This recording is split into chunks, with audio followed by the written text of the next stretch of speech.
Kapag mamas boy kayo, huwag ngayong mag-asawa. Kasi lagi man lang mag-aaway kayo. Mamas boy ka pa rin hanggang ngayon. Nakakasama ng loob. Sa malayo nagtatrabaho ang asawa ko.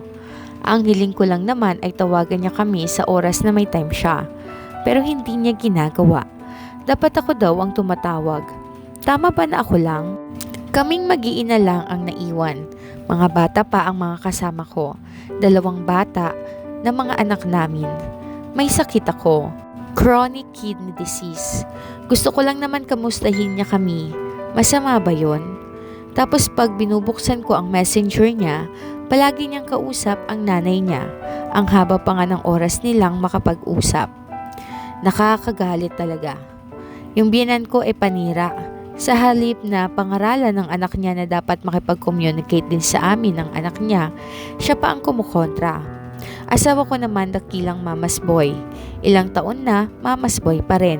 Walang kwentang asawa at ama, wala ring kwenta ang biyanan. Mali ba ako kung magdidemand ako ng oras niya? Alam niya namang nasa malayo siya at ito lang ang way para maging maayos ang pamilya namin. Dagdagan pa na nadidepress ako dahil sa sakit ko.